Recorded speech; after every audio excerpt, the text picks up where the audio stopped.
Good afternoon, everyone.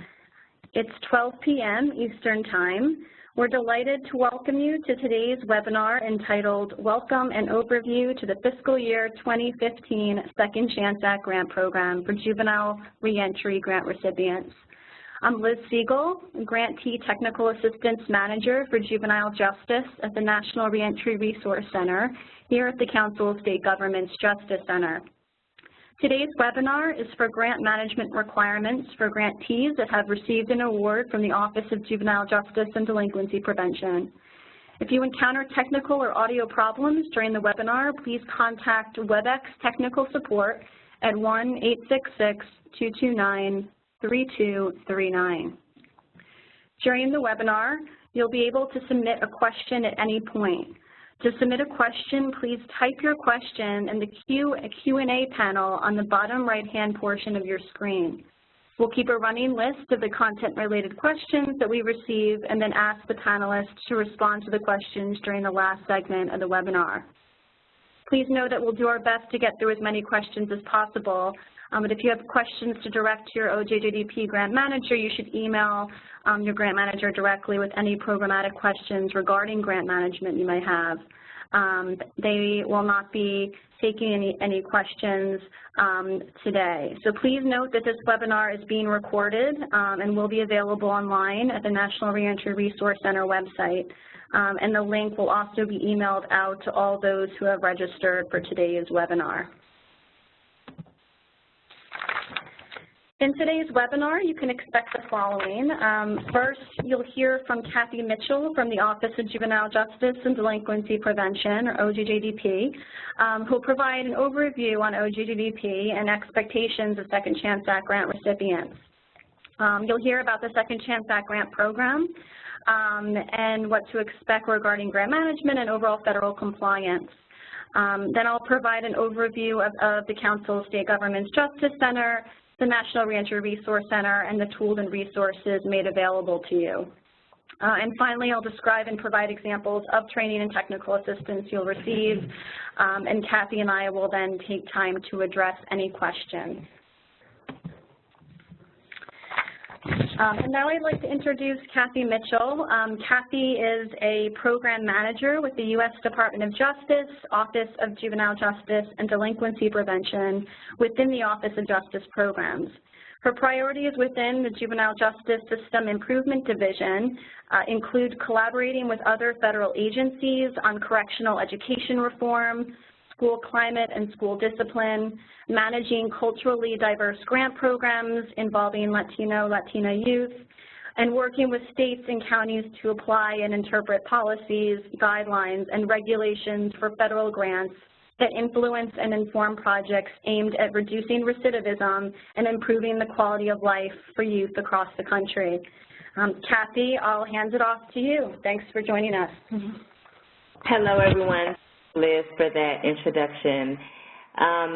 So I'll start with our first slide. Our vision here at OJJDP is to envision a nation where our children are healthy, educated, and free from violence. Part of what we do here at OJJDP is provide national leadership, coordination, and a variety of resources that translate to many of the grant programs that you all have been recipients of.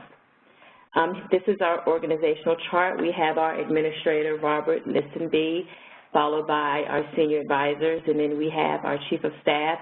So the blocks in the center make up our front office, and then on the adjacent sides, you have the different divisions. I am from the JJSI division, Juvenile Justice and System Improvement.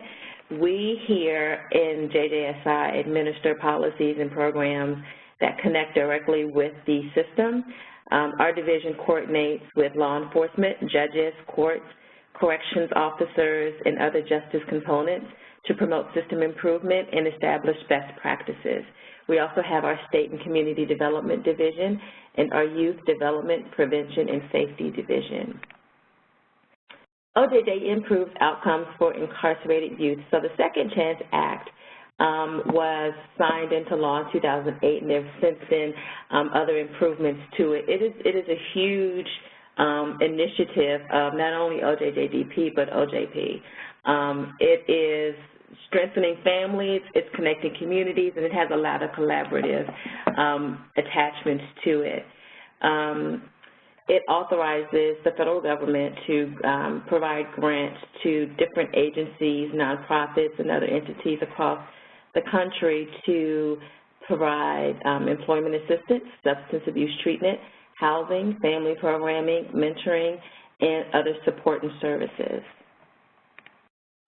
Our federal partners. We have a lot of federal partners. Two of them are the Bureau of Justice Assistance and the Center for Faith-Based and Neighborhood Partnerships.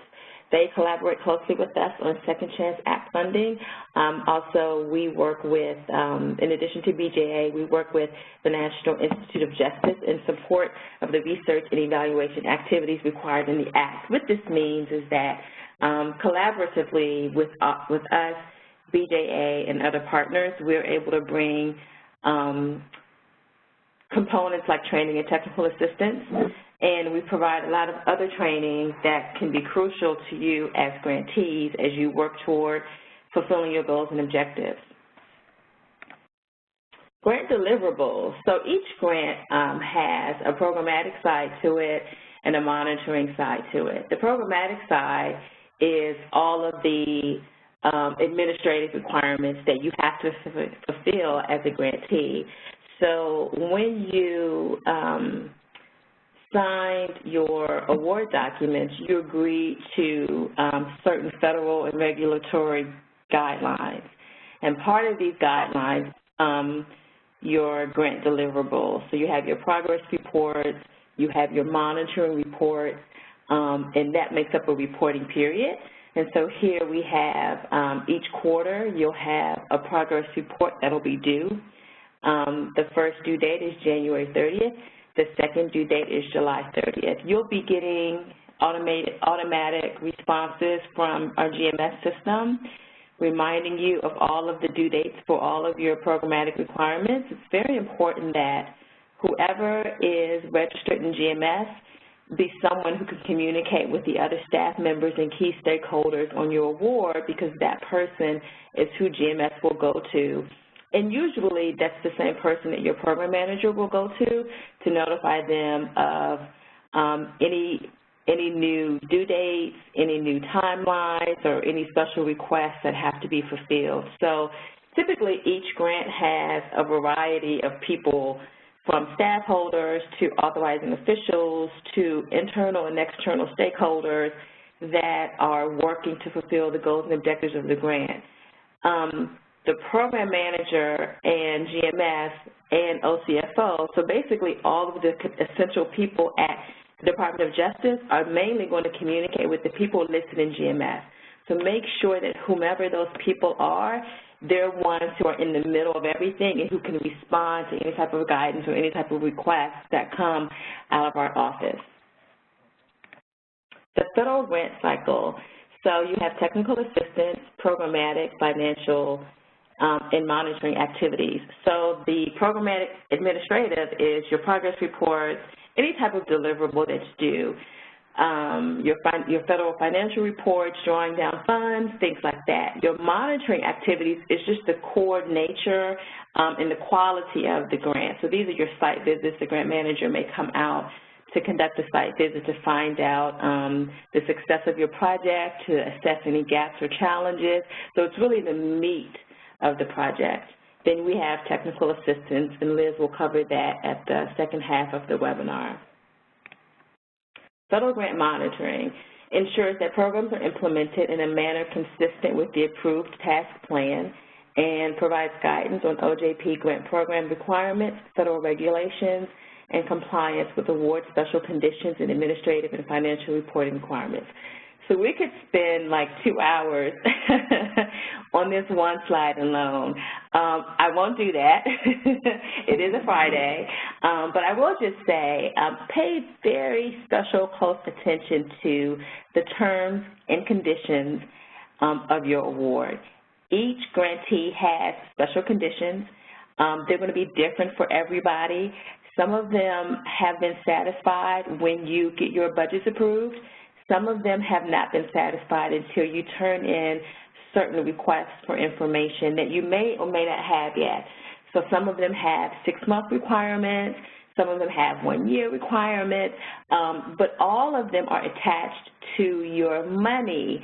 And so in most cases, when you get awarded, the federal government gives you a small stipend. It's almost like a little bit of money to begin, but you don't have access to the rest of the money until you meet whatever the special conditions are of your award. So if you haven't already done so, make sure that you are very familiar with your special terms and conditions, that you understand what's required of you, because you won't be able to draw down the rest of your money until you satisfy those special conditions. And your grant manager can work with you to make sure that you're able to meet each one of those requirements.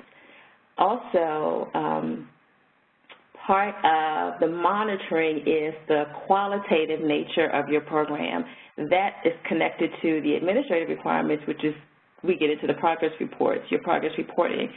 When you submit your progress report, it's ultimately going to be about what is going on in your grant, what's happening, what are your successes, what did you anticipate happening that didn't happen.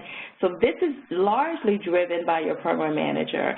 There is no one standard federal template for how to submit and report on the progress of your award.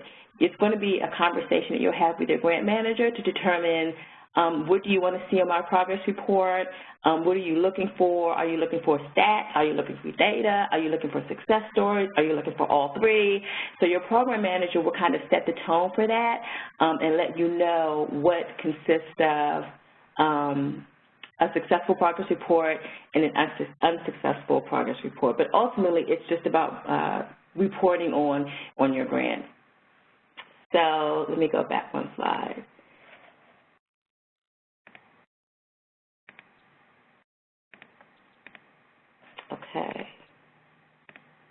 Okay, so now we have the desk reviews. There are different types of desk reviews. Some of them are, as you would see, enhanced, and some of them are kind of basic. And this is where you assess the program. You determine if a site visit is necessary. That comes out of the desk review. You determine if the grantee has fulfilled all of the objectives. That comes out of a desk review. You determine if the grantee has been successful with technical and training and technical assistance. That comes out of a desk review. And typically, the program manager may contact you in advance of doing a desk review to find out if there are any questions or if they need any information. So once they file this desk review report, that will determine, it will kind of inform where do we move on from here. Do I need to do a site visit or do I think that the grantee is progressing in a satisfactory manner? And site visits are not all bad. Sometimes it's for, you just want to see the success of a given program. Monitoring schedule. Monitoring frequency depends on the need or complexity of the grant. Your OJJDP program specialist will notify you in advance and work with you to prepare for monitoring activities. So these are your site visits typically. Grant reporting requirements. In each report, so these are your progress reports, you can include the following information: the progress that you're developing towards your strategic plans, any meeting minutes, and describe how your partnerships are working together. And again, this may change or fluctuate depending on what your program manager is looking for. Grant reporting requirements. Describe the project assessment process and attach the instrument, data, and findings report to the CAPR. You can notify your program specialist before implementing your program. You can also share any issues, challenges, because they may require a modification to your scope of work. Lastly, promptly inform your OJJDP program specialist of any issues affecting the project. Some issues may require the Office of Justice Programs pre-approval before changes can be made. So this is a little bit more about grant reporting requirements. Be sure to discuss the progress that you're making toward any evidence-based methodologies and outcome measures. Include a description of planned project activities over the next reporting period. Identify next steps in meeting grant project goals. Describe perceived challenges in meeting project goals and strategies for addressing those challenges. And lastly, Analyze in detail the goals met and note any goals that were not accomplished with justification. So here's the schedule for your federal financial reports. This typically comes straight to our OCFO's office, our Office of the Chief Financial Officer, and we get a copy of these. This can also inform our site visits. And so you have here your due dates for each one. You'll also find this information on your GMS account. So Federal Funding Accountability and Transparency Act. Some of you will have a special condition required by this FFATA Act.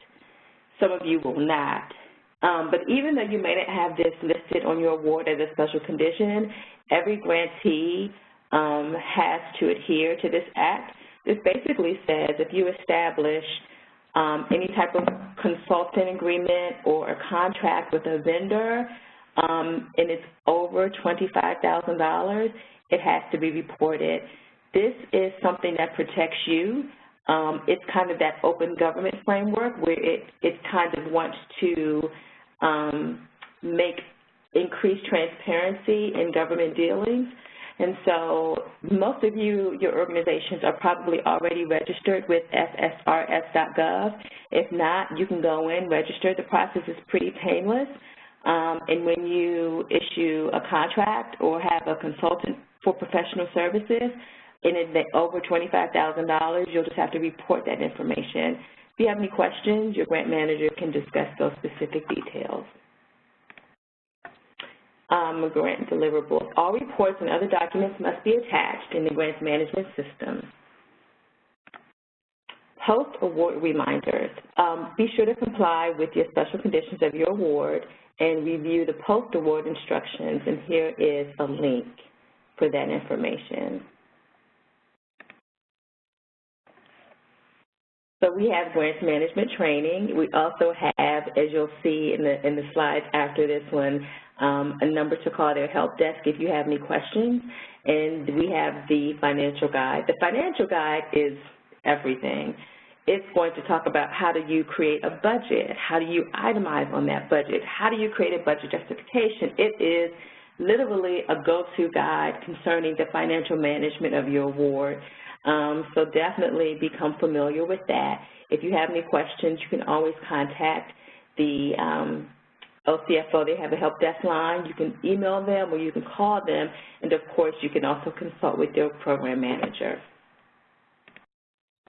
So here are the numbers. These are very important numbers. They're also included in your award documents. I'll just say a word about data collection. So the data collection tool is, all of you may not have this requirement, only some of you do. It would have been stated specifically in your solicitation, and that will let you know whether you have to report your numbers. We call it DCTAT for short, but it's the Data Collection Technical Assistance Tool. It's the last bullet that I'm referencing. This is a system where it's just numbers. And so when you submit your progress reports each quarter, you'll submit a narrative progress report, and you'll also attach your DCTAT numbers. So it's just a system. It's a completely independent system from GMS. It's completely independent from the Office of Justice Programs. You register. Your benchmark performance measures are already inputted in the system, and you just report numbers. After you report your numbers, it prints out a report, and that gets attached with your progress report. So this is a list of all of the program specialists. Sometimes we go by program specialists. Sometimes we go by grant managers. They're used interchangeably. These are all of the grant managers / program specialists that are listed in the JJSI division. We are a small division. We're about maybe 8 or 9 people. All of the divisions within OJJDP are fairly small. We sit in one huge office. So OJJDP is really one huge office, and there are little divisions within the department. And so these are all of the program specialists. We work pretty collaboratively, although we all have our own grant portfolios. And this is our social media, which I'm really excited about. So if you haven't had the opportunity, we really want to encourage you to sign up for one of these platforms. We are on Twitter, we are on Facebook, we are on YouTube, and we also have our bi-monthly newsletter. So this is a great way to hear about what's happening in our division, what's happening in the world of the Department of Justice, and most importantly, to hear about any funding opportunities that may come up. Things get published to the Facebook timeline all the time about funding opportunities, about new legislation that's coming up, about great training that's coming up. So when you have the opportunity, we definitely want you guys to sign up for one of these social media platforms. And that's all for me. I'll turn it back over to Liz.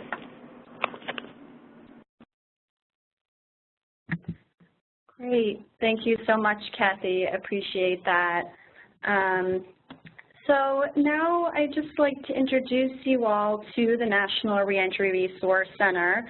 As many of you know, being current or former Second Chance Act grantees, and so for those of you who don't, the Justice Center provides practical, nonpartisan advice and evidence-based strategies to increase public safety and strengthen communities. We focus on work related to reentry, responses to justice-involved individuals with mental illnesses, and justice reinvestment. As part of this work, the Justice Center provides technical assistance to both Second Chance and Justice and Mental Health Collaboration grantees.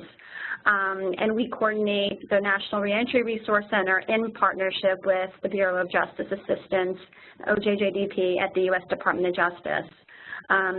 The Justice Center is actually part of the Net Council of State Governments, which is the nation's only organization serving all three branches of state government: executive, legislative, and judicial. Since 1933, CSG has helped foster the exchange and insights and ideas to help state officials shape public policy. And on behalf of the Council of State Governments, the CSG Justice Center works with policymakers at the state, local, and federal levels to improve criminal and juvenile justice systems. And the CSG Justice Center provides practical, nonpartisan advice and consensus-driven strategies to increase public safety and strengthen communities.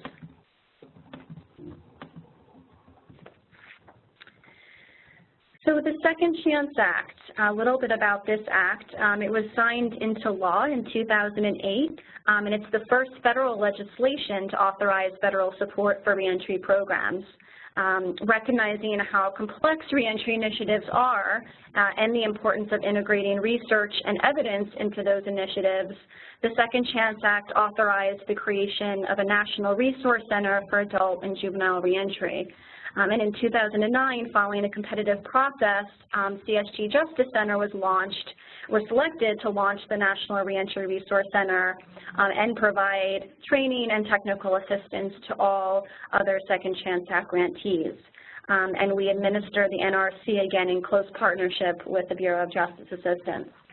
On behalf of the staff and board of this Council of State Governments Justice Center, I want to congratulate you on your selection as a Second Chance Act grantee.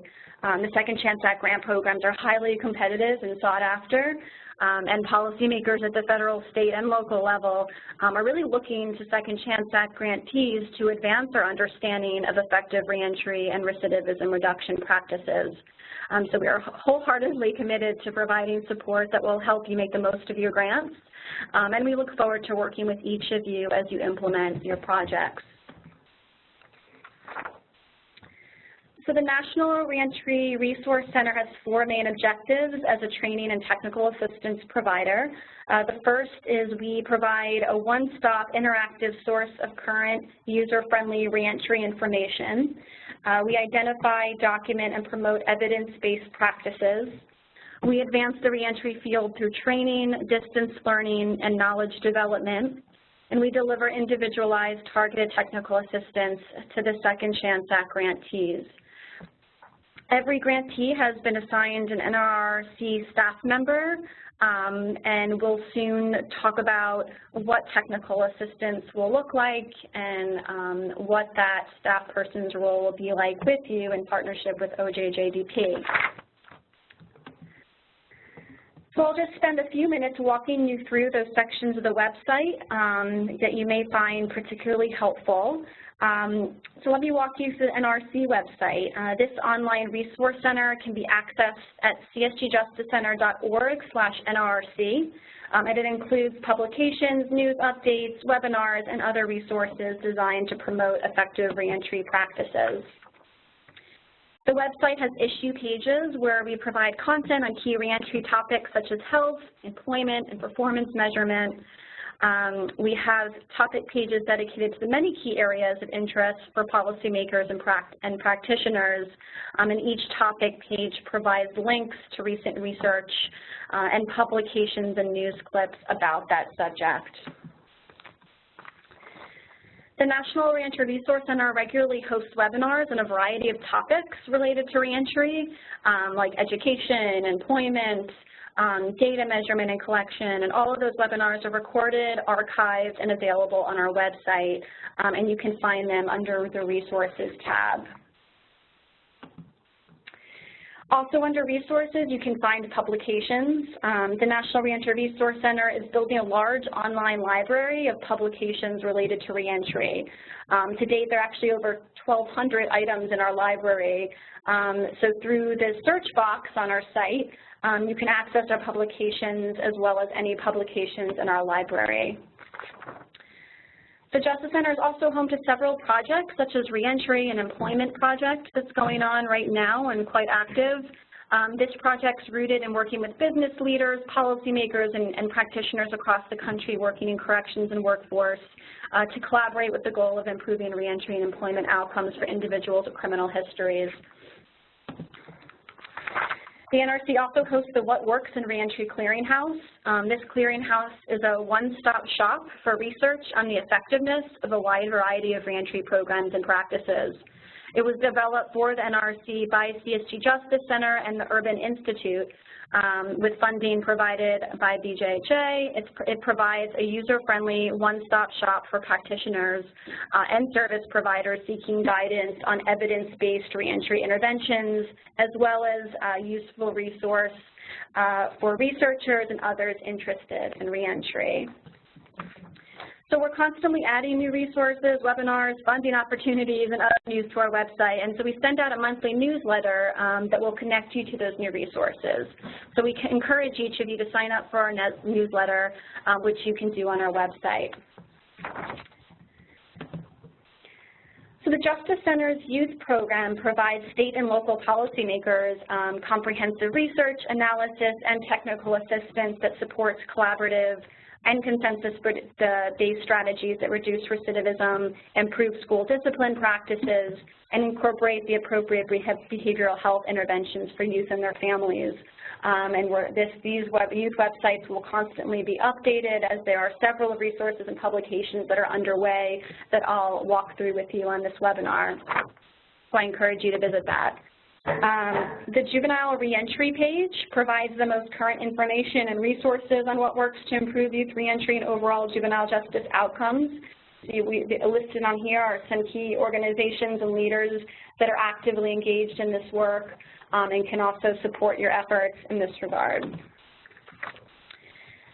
Just to give you some updates on what the youth program's been involved in over the past almost 2 years now.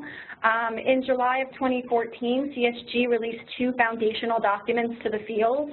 The first is a white paper entitled Core Principles for Reducing Recidivism and Improving Other Outcomes for Youth in the Juvenile Justice System. This white paper synthesizes into 4 core principles the research on what we know works to reduce recidivism and improve outcomes for youth. And it also provides a series of recommendations on how to actually implement these principles effectively and consistently. The second resource is an issue brief called Measuring and Using Juvenile Recidivism Data to Inform Policy, Practice, and Resource Allocation. This document summarizes the results of a 50-state survey of states' approaches to measuring juvenile recidivism rates and provides policymakers with recommended approaches to improving the measurement, analysis, collection, reporting, and use of recidivism data. In January of this year, CSG Justice Center, in partnership with Texas A&M University, released a groundbreaking report at the Texas Supreme Court called Closer to Home, an analysis of the state and local impacts of the Texas juvenile justice system reforms. And many of you might already be familiar with this document, may have read it. It is, in fact, one of the most comprehensive studies on the impact of a single state's juvenile justice reforms ever conducted. And it offers a host of lessons learned on the impact of diverting youth from state correctional facilities and providing effective community supervision and services. This resource can also be found on CSG's website at csgjustice.org/youth/publications closer to home. So next month, CSG will be releasing several resources for the field. The first is a set of tools called Reducing Juvenile Recidivism Interactive Checklists that can help state and local officials assess whether their juvenile justice system's policies and practices are aligned with the research on what works. There are 3 checklists, each tailored to a specific audience, including juvenile justice agency leaders and managers, judges, and policymakers. Second, the Improving Outcomes for Youth infographics will detail critical challenges faced by states to actually improve outcomes for youth. They'll identify the key questions that policymakers should ask and offer strategies for protecting public safety and using resources more efficiently. Number 3, we'll be releasing 2 issue briefs on issues pertaining to education and young adults in our system. The issue brief is called, the first one is called Improving Educational and Vocational Outcomes for Incarcerated Youth. And this highlights findings and recommendations drawn from a national survey conducted this year by CSG Justice Center in partnership with the Council of Juvenile Correctional Administrators, which examines how education for incarcerated youth is overseen and delivered, how outcome data is collected and used, and how youth are transitioning to educational settings post-release. The final issue brief is called Reducing Recidivism and Improving Other Outcomes for Young Adults in the Juvenile Adult Criminal Justice Systems. And this publication is designed to help state and local officials better support young adults in the justice system by identifying the distinct needs of this population, summarizing the limited research on what works to address these needs, and providing recommendations for steps that policymakers, juvenile and adult criminal justice agency leaders, researchers, and the field at large can take to improve outcomes for young adults. So since 2009, nearly 600 Second Chance Act grant awards have been made to government agencies and nonprofit organizations from 49 states for reentry programs serving adults and juveniles. Approximately 20% of these grants were awarded to agencies and organizations serving a juvenile justice population. This map shows a visual of the distribution of these grant recipients. All of fiscal year 2009 through 2015 grantees are represented on here. The FY 2009 through 2014 grantees are highlighted in yellow, the smaller dots, with the remaining representing the new FY 2015 grant programs. And while it's difficult to see, Hawaii and Guam are both included on this map. I wanted to make note of that.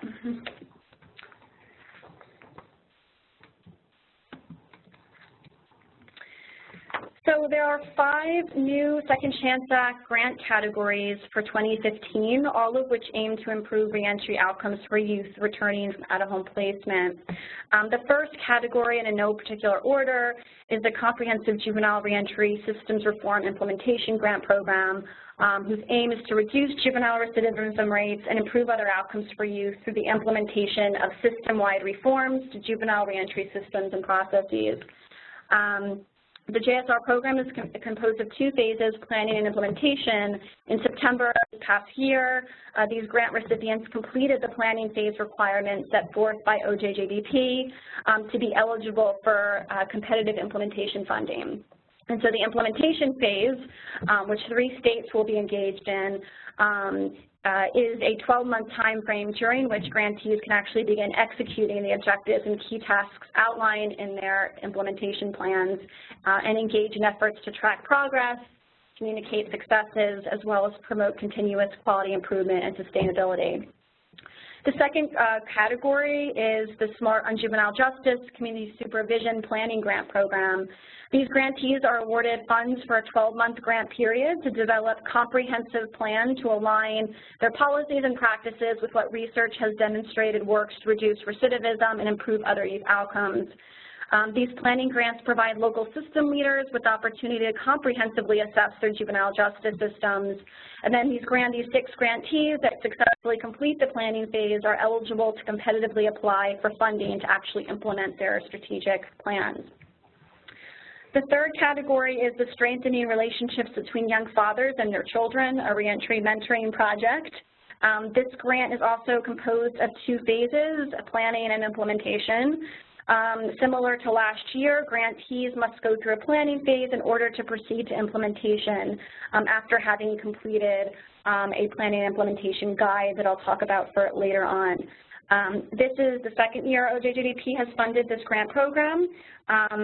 But what's different this year is that grantees are permitted 3 years for their planning implementation efforts. Grantees must develop and implement a reentry plan that ensures the transition that young fathers make from secure confinement back to their families and communities is successful.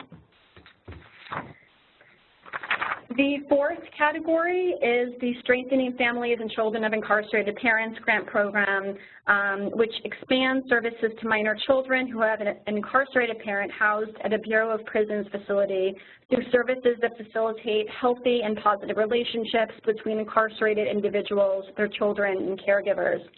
These grantees will be afforded up to 6 months to complete a planning project, and upon completion of all deliverables, gain access to the remaining award to proceed to the implementation phase and complete project activities over an 18-month period.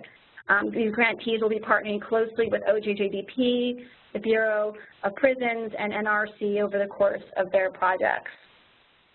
The 5th category is the Supporting Latino Youth Program, Youth from Out-of-Home Placement Grant Program, which requires grantees to develop and implement a juvenile reentry plan that promotes effective and successful reentry services for Latino youth who are transitioning back to their communities from secure confinement facilities. Similar to the Young Fatherhood Mentoring Grant Program described just earlier, these grantees will also be required to go through a planning process to meet deliverables in order to move forward into the implementation phase. We're really excited to partner with you alongside OJJDP to help you meet your needs overall. On one hand, the deliverables laid out in these planning phases are requirements, and on the other hand, they'll also help grantees ease into their implementation awards and be effective to that end. The NRC is going to be hosting webinars on December 9th and 10th for the Supporting Latino Youth from Out-of-Home Placement grantees as well as the Community Supervision grantees. These webinars will provide overviews of the planning and implementation guide that I'll discuss later, which all grantees are required to complete as evidence of having successfully achieved the planning process deliverables. NRRC staff will walk through instructions for completing the guide and discuss the technical assistance support available to grantees to assist with the completion of those guides.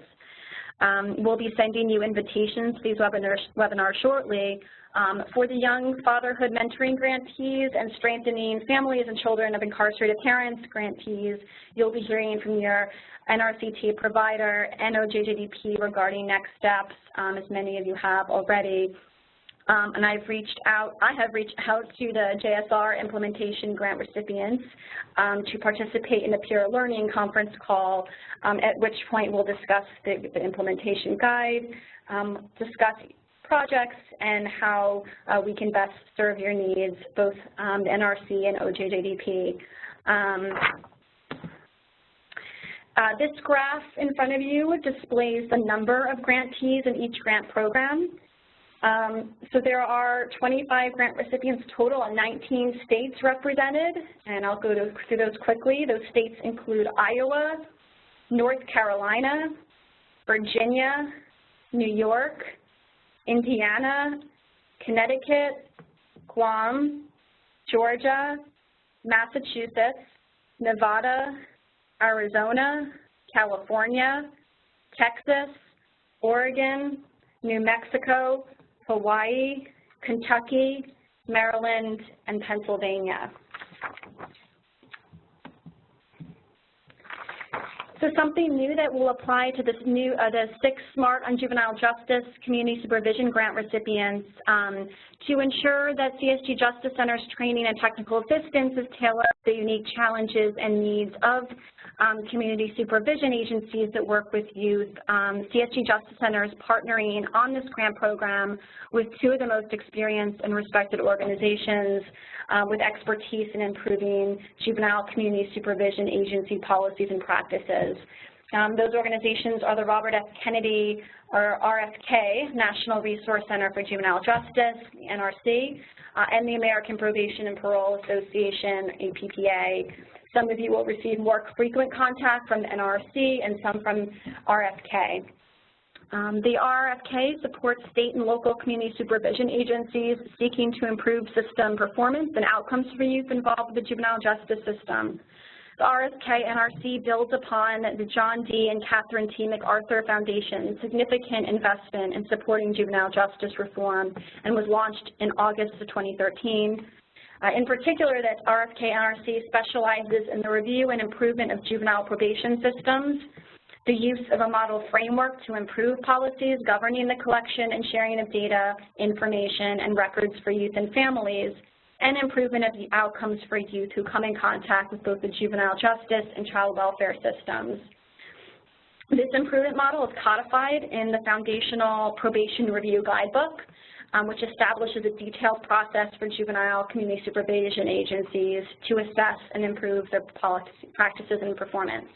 And you can learn more by visiting the website at rfknrcjj.org.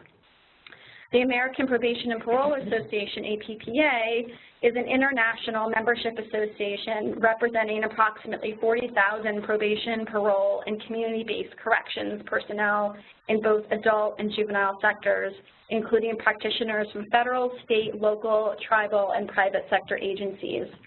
APPA is housed within CSG and provides information, resources, and training and technical assistance on strategies, programs, and approaches to effectively supervise youth and young adults in the juvenile justice system. APPA has an active and engaged juvenile justice committee that stands ready to address issues germane to juvenile crime prevention and delinquency. APPA is also able to connect and share information with thousands of community supervision staff through its bi-monthly newsletter and social media outlets like Facebook, LinkedIn, and Twitter, online network, learning networks, leadership institutes, and issue committees. Twice a year, APPA conducts the largest national training institutes for community corrections.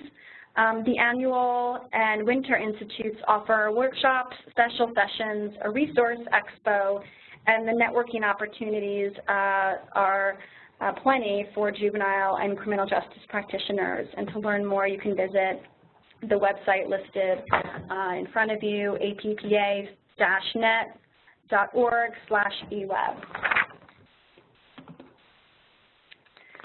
So a couple of notes about this process, this technical assistance process, and the technical assistance that we provide more generally. We're really excited to be able to work with all of you and partner with you as you work to improve outcomes for youth in your juvenile justice systems. We've spent the last 4 years providing technical assistance to grantees, working to improve reentry outcomes for youth across the country. We've also spent the past 2 years, as I mentioned earlier, producing a handful of resources on what works to improve outcomes and how to implement them effectively. And so we're really a resource to all of you to help share and bring that information to you. And we do that in a variety of ways. First, we'll be sending you a planning and implementation guide that I referenced earlier. And this guide spells out explicitly what the grant deliverables are, the timelines associated with meeting those deliverables, and it details a number of resources and research to help you meet those deliverables effectively. And so we'll be sure to walk through those guides closely with you, and we in OJJDP are working with you to ensure that that's a success. To help implement those deliverables, we've also provided a number of resources.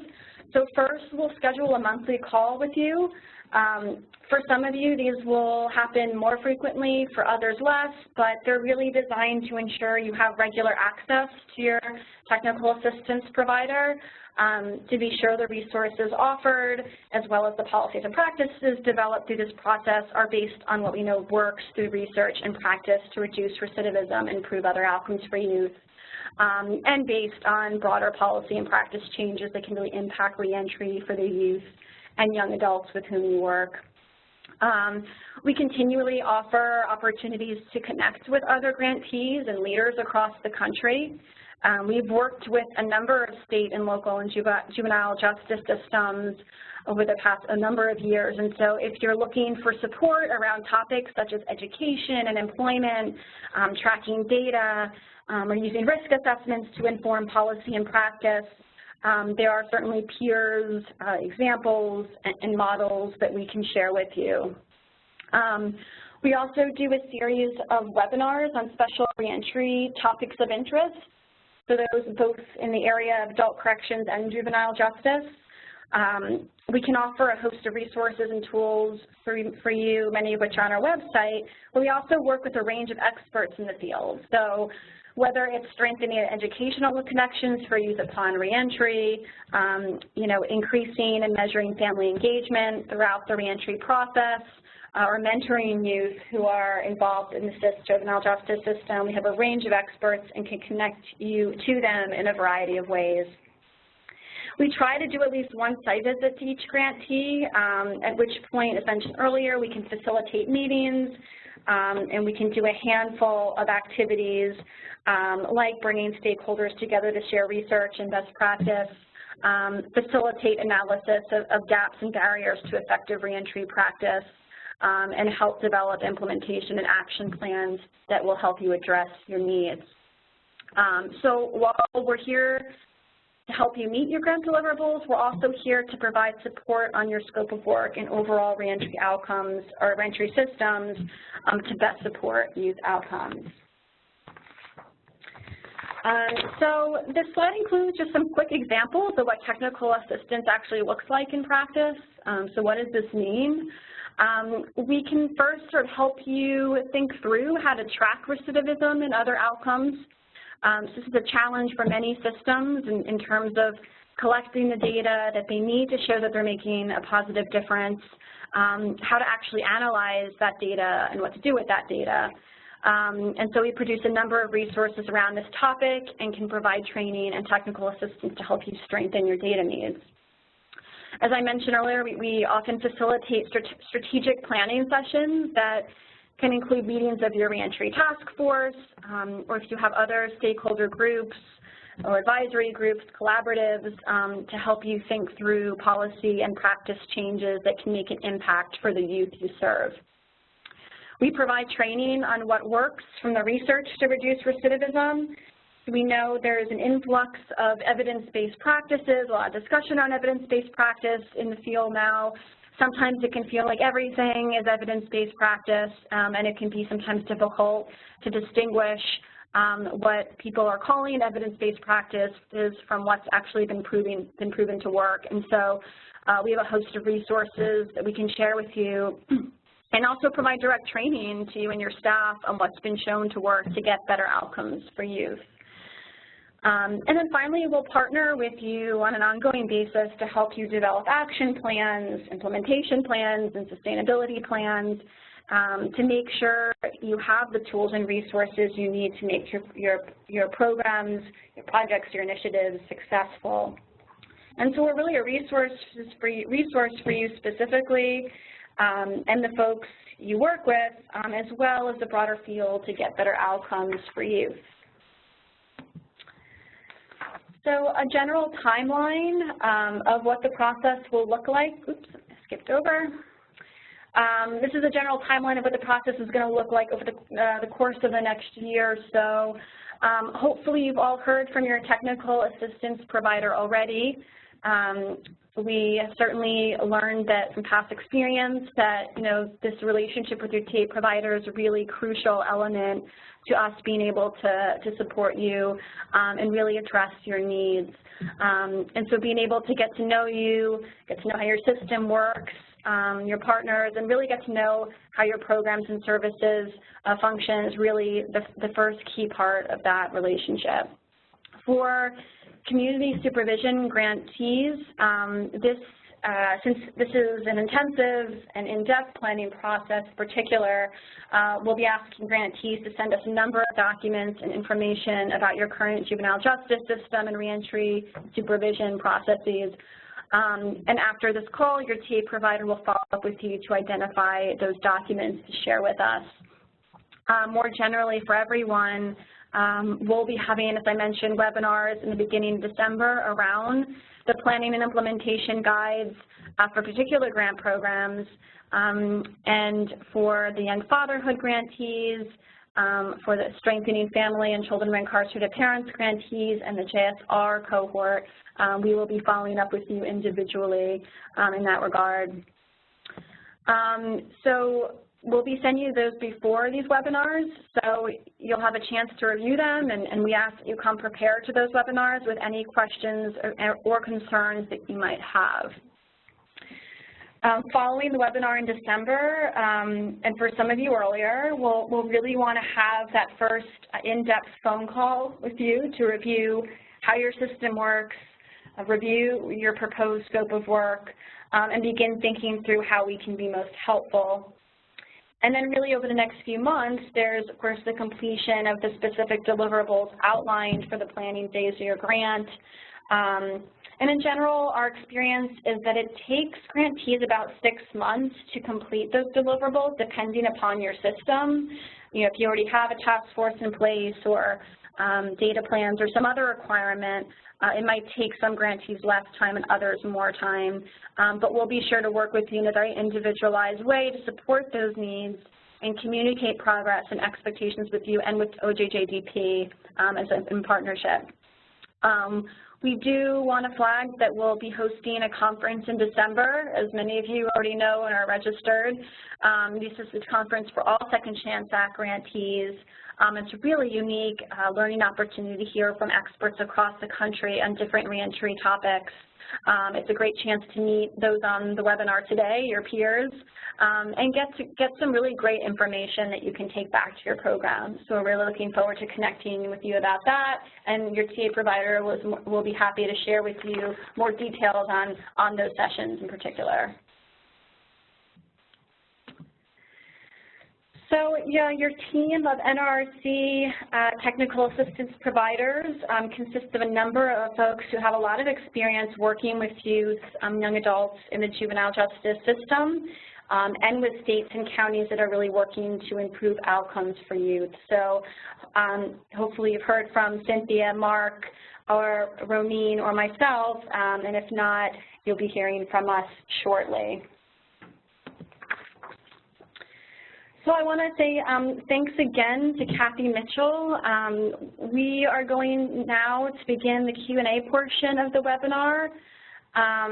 If you had not had a chance to present a question to myself and or Kathy, please do so now in the Q&A panel at the bottom right-hand portion of your screen. We'll take 1 or 2 minutes for folks to type in their questions before we move forward. Thank you.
All right, well, thank you. Again, if you have any questions, so we actually do have a question about meeting with other panelists via conference calls. And so I assume panelists, you're referring to grantees that are on the call now. That's a great question.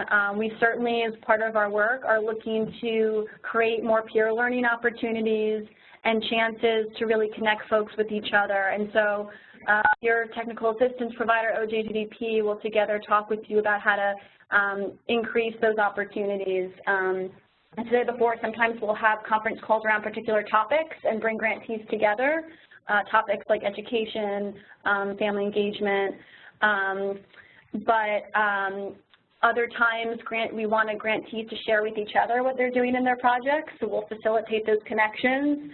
Sometimes grantees are struggling with particular challenges, like, you know, what kinds of outcomes should I be collecting at this point in reentry? Who do I send this data to? How do I translate data into something meaningful I can share with key stakeholders? And so that's a great opportunity for us to connect you with other Second Chance Act grantees who've done this work well and gone through this process, and to each other. So it's a great question. And I can sure, I can jump. Yeah, go ahead, Kathy. Yeah. Like Liz said, there are a variety of ways. As she mentioned, the training that CSG is having is a great way because your peers will all be there. It's kind of I don't want to use the word mandatory, but it's highly encouraged that grantees come, so that'll be a great avenue. Also, each of the grant recipients were publicized in news releases. It's on our website. And so each of the grant recipients in your particular program, their names and their affiliations are available on the website should you decide to reach out to them as a fellow recipient within the same program. I also, with the Latino recipients, I do quarterly calls with them so that they can get on the phone, share best practices, discuss any challenges that they're having, because essentially you guys are working toward the same program goals and objectives.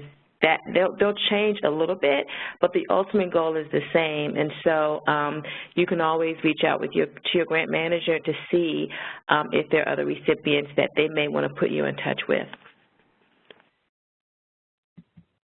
Great. Thanks, Kathy. It's a great question. We have another question around how strategic planning works. You know, is it from a distance? Is it, you know, an on-site visit? So strategic planning can come in a variety of forms. You know, it can come through our monthly calls with you with OJJDP, help you think through what your reentry strategic plan will look like. You know, what are the needs of your system? What are your goals to improve your different reentry efforts, and how do you want to get there? And so these are conversations that we can have with you, with your team, with key partners. And that can happen by phone. That can happen through a potential site visit by us, by OJJDP, through us together. It can come in a variety of ways, and so that's something we will talk through with you in very early on in our conversations.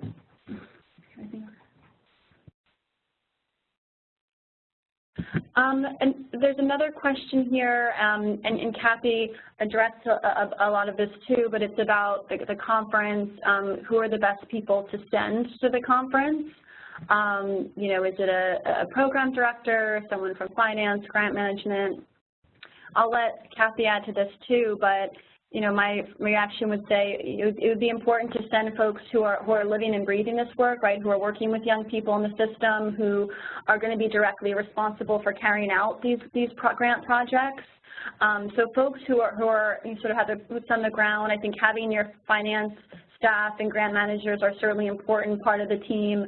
But if you're having to choose one or two folks, I would encourage them to be individuals who are sort of, you know, moving this work forward, and who have that perspective of what's happening on the ground. Kathy, did you have anything you wanted to share in that regard? Yeah, I think that's a great question. I think that it's going to be, it's going to be up to you who you feel would best benefit from the conference. Always remember that your grant has two phases to it. It has a programmatic phase and a monitoring phase. And the conference is going to heavily deal with the monitoring aspects, the quality of the work that you're doing. And so you may want to have two, if you can afford three, but definitely two people who are heavily engaged in the monitoring aspects and who actually have can communicate to all of your various stakeholders, because it's not possible for everyone to come to DC, but whoever comes is going to definitely have to be a strong communicator and taking back to your respective organizations what they learned. I also wanted to add that sometimes, and I can hear my colleagues in my ear, so I'm saying this because they're going to, be annoyed with me if I don't say this. A lot of times grantees can get confused between the role of a program manager and your technical assistance provider. And so there really is no clear distinction. Sometimes it may appear as if our roles overlap, but the best clarification I can offer is that you're training a technical assistance provider who are the Council of State Governments, Elizabeth Siegel and other colleagues over there are going to help you fulfill the monitoring requirements of your award. So they're going to help you fulfill the grant, the terms, the grant goals and objectives of your award. And they help do that through assessments and through making recommendations. In order to fulfill their assessments and in order to fulfill their recommendations, you will have to consult with your grant manager to ultimately make whatever changes CSG is going to recommend. And so it's always think about it in terms of there's a programmatic side to this grant, which are my goals, my deliverables, and there's the monitoring aspect, which is the quality, that type of nature of your award.